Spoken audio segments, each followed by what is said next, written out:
ಆಜಿ ಮಸಾಲ. ಎಂತ ಅಡಿಗೆಯ ರುಚಿಯಾಗೋ ರಹಸ್ಯವು 20 ರೂಪಾಯಿ. ಇಲ್ಲ, ಯೂಶ್ವಲಿ ನಾವು ಜೈಲ್ಗಳನ್ನು ವಿಸಿಟ್ ಮಾಡ್ತೀವಿ. ಇಲ್ಲಿರೋ ಮಹಿಳೆಯರನ್ನು ಇಟ್ಟಿರುವಂಥ ಜೈಲನ್ನ ನಾನು ವಿಸಿಟ್ ಮಾಡಿದ್ದೆ. ಸುಮಾರು 200 ಜನ ಇನ್ಮೇಟ್ಸ್ ಇದ್ದಾರೆ. ಸೊ ಇವತ್ತು 6 ಜನ ರಿಲೀಸ್ ಆದರು. ಎಷ್ಟು ಜನ ಟ್ರೀಟ್ಮೆಂಟ್ ತೊಗೊಳ್ಳೋರಿದ್ದಾರೆ, ಅವ್ರಿಗೆ ಕೊಡುವಂಥ ಫೆಸಿಲಿಟೀಸು, ಊಟ.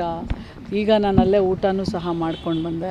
ಅಂದರೆ ಅವರಿಗೆ ಕೊಡುವಂಥ ಊಟನೇ ನಾನು ಊಟ ಮಾಡಿದೆ. ಮತ್ತು ಅವ್ರು ಸ್ಟೋರ್ ಮಾಡಿರೋ ಪ್ರತಿಯೊಂದು ಅವ್ರಿಗೆ ಕೊಡುವಂಥ ಸಾಬೂನು, ಪೇಸ್ಟು, ಅವರು ಸ್ಟೋರ್ ಮಾಡಿರೋಂಥ ಊಟ, ಧಾನ್ಯಗಳು ಪ್ರತಿಯೊಂದು. ಮತ್ತು ಅಲ್ಲಿರೋರು ಎಷ್ಟೋ ಜನರಿಗೆ ಪಬ್ಲಿಕ್ ಪ್ರಾಸಿಕ್ಯೂಟ್ರ್ ಕೊಟ್ಟಿರ್ತಾರೆ. ಕರೆಕ್ಟಾಗಿ ಇದೆಯೋ ಇಲ್ವೋ, ಅವ್ರ ಕಡೆ ಹೋರಾಟ ಮಾಡೋರು ಕರೆಕ್ಟಾಗಿರಬೇಕು, ಇಲ್ಲದೇ ಇದ್ದರೆ ನಾವು ಚೇಂಜ್ ಮಾಡಬೇಕು. ಎಷ್ಟೋ ಜನಕ್ಕೆ ಸೆಕ್ಯೂರಿಟಿ ಅಂದರೆ ಶ್ಯೂರಿಟಿ ಕೊಡೋ ಫಂಡ್ ಇಲ್ಲದೆ ಬೇಲ್ ಆಗಿದೆ ಅಥವಾ ಅಕ್ವಿಟ್ ಆಗಿದ್ದಾರೆ, ಆದರೆ ದುಡ್ಡು ಕಟ್ಟಲಾರ್ದೇ ಎಷ್ಟೋ ಜನ ಒಳಗಡೆ ಇದ್ದಾರೆ.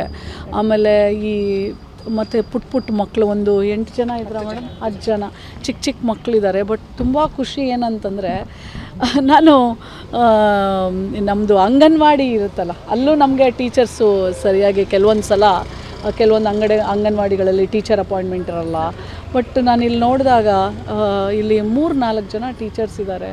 ಆ ಮಕ್ಕಳಿಗೆ ಹೇಳ್ಕೊಡ್ತಾ ಇದ್ದಿದ್ರಿ. ಆ ಮಕ್ಕಳು ನನ್ನ ಜೊತೆ ಇಂಗ್ಲೀಷು, ಕನ್ನಡ, ಅದು ಸೌತ್ ಆಫ್ರಿಕನ್ನು, ನೈಜೀರಿಯನ್ಸು ಎಲ್ಲ ಇದ್ದಾರೆ. ಆ ಮಕ್ಕಳೆಲ್ಲ ಕನ್ನಡ ಹಾಡು, ಆ ಇಂಗ್ಲೀಷು ರೈಮ್ ಅದೆಲ್ಲ ನೋಡಿದಾಗ ಒಂಥರ ಖುಷಿನೂ ಅನಿಸುತ್ತೆ. ಮಕ್ಕಳಿಗೆ ಇಲ್ಲಿ 6 ಇಯರ್ಸ್ ತನಕ ಮಕ್ಕಳನ್ನ ಇಟ್ಕೊಳ್ತಾರೆ. 10 ಜನ ಮಕ್ಕಳಿದ್ದಾರೆ. ಮತ್ತು ನಮ್ಮ ಕರ್ನಾಟಕದವ್ರೂ ಭಾಳಷ್ಟು ಜನ ಇದ್ದಾರೆ.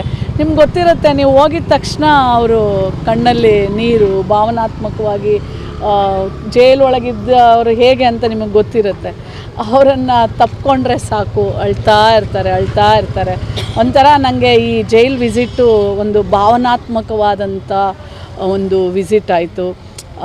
ಮತ್ತು ಅವ್ರು ಮಾಡುವಂಥ ಹಾರಗಳು, ನಿಟ್ಟಿಂಗು, ಯಾಕಂದರೆ ಅವ್ರಿಗೆ ಟೈಮ್ ಪಾಸ್ ಏನು, ಪ್ರತಿಯೊಬ್ಬರೂ ನಾನು ಎಂಟ್ರಾದಾಗ 12 ಗಂಟೆ, ಈಗ 4 ಗಂಟೆ ಅಂತಂದರೆ ಭಾಳಷ್ಟು ಟೈಮು ನಾನು ಪ್ರತಿಯೊಬ್ಬರ ಜೊತೆನೂ ಎಲ್ಲರ ಜೊತೆನೂ ಏನೇ ಸಮಸ್ಯೆ ಇದ್ದರೆ ಡೈರೆಕ್ಟಾಗಿ ಎಲ್ಲ ಪೊಲೀಸವ್ರನ್ನ ಹೊರಗಿಟ್ಟು ನಾನು ಅವ್ರ ಜೊತೆ ಖುದ್ದಾಗಿ ಮಾತಾಡಿದ್ದೀನಿ. ಮತ್ತು ನಿಮಗೆ ಮತ್ತು ಅವರು ಇರುವಂಥ ಶೌಚಾಲಯಗಳು, ಮತ್ತು ಅವ್ರಿಗೇನಾದರೂ ನಮ್ಮ ಜೊತೆ ಮಾತಾಡೋದಿದ್ದರೆ ಎಲ್ಲರನ್ನೂ ಮಾತಾಡ್ಸಿದ್ದೀನಿ. ಚಿಕ್ಕದೊಂದು 6 ತಿಂಗಳದೊಂದು ಮಗು ಇದೆ, ತಾಯಿ ಇದ್ದಾಳೆ. ಆ ತಾಯಿ ಕೇಳಿದೆ, ಇಮ್ಯುನೈಸೇಷನ್ಸು, ವ್ಯಾಕ್ಸಿನೇಷನ್ಸು, ಮತ್ತು ಆ ಮಗುಗೆ ಡೈಪರ್ಸು, ಎಲ್ಲವನ್ನೂ ಕೊಡ್ತಾರೆ. ಅವ್ರದ್ದೇ ಆದಂಥ ಒಂದು ಆಸ್ಪತ್ರೆ ಇದೆ ಒಳಗಡೆನೇ. ಅದ್ರ ಮೇಲೆ ಮಲ್ಕೊಂಡಿರೋರು ಎಷ್ಟು ಜನಕ್ಕೆ ಯಾರನ್ನು ನೋಡಬಾರ್ದು ಅಂತ ಮಲ್ಕೊಂಡಿರೋರು ಎಷ್ಟು ಜನನೋ, ಅವರೆಲ್ಲರೂ ಒಂದು ಅಪ್ಪುಗೆಗೆ ಕಾಯ್ತಾ ಇರ್ತಾರೆ. ಯಾರೋ ಒಬ್ಬರು ತಾಯ್ತನದಿಂದ ತನ್ನ ತಾಯಿನೋ ತಂಗಿನೋ ತಪ್ಪು ಮಾಡದೇ ಇರೋರು ಯಾರೂ ಇಲ್ಲ. ತಪ್ಪು ಮಾಡಿರೋದನ್ನು ತಿದ್ಕೊಳ್ಳೋಕ್ಕೆ ಅಂತಲೇ ಜೈಲಿರೋದು. ಹಂಗಿದ್ರೆ ಜೈಲಲ್ಲಿರೋರೆಲ್ಲ ಕೆಟ್ಟವರು ಅಂತನೂ ಅಲ್ಲ. ಅವರನ್ನು ಒಳ್ಳೆತನವಾಗಿ ಬದಲಾವಣೆ ಮಾಡಲಿಕ್ಕೆ ಅಂತ ಇರೋದಕ್ಕೆ ನಾವು ಜೈಲು ಅಂತೀವಿ. ನಾವು ಒಬ್ಬಳು ತಾಯಿಯಾಗಿ ನಾನು ಹಾರೈಸ್ತೀನಿ, ಅವ್ರವ್ರ ಮನೆಗಳಿಗೆ ಅವ್ರು ಹೋಗಲಿ, ಮತ್ತೆ ಹೊಸ ಬದುಕನ್ನು ಕಟ್ಕೊಳ್ಳಿ, ಅವರ ಶಿಕ್ಷೆಗಳೆಲ್ಲ ಪಾರಾಗಲಿ, ಅವ್ರಿಗೇನೇನು ಇಲ್ಲಿ ಪ್ರಾಬ್ಲಮ್ ಇದೆ ಅವನ್ನೆಲ್ಲವೂ ಕರೆಕ್ಟಾಗಿ ಅವರಿಗೆ ಸ್ಪಂದನೆ ಮಾಡುವಂಥ ರೀತಿಯಲ್ಲಿ ಆಗಲಿ ಅಂಥೇಳಿ ನಾನು ಆಶಿಸ್ತೇನೆ.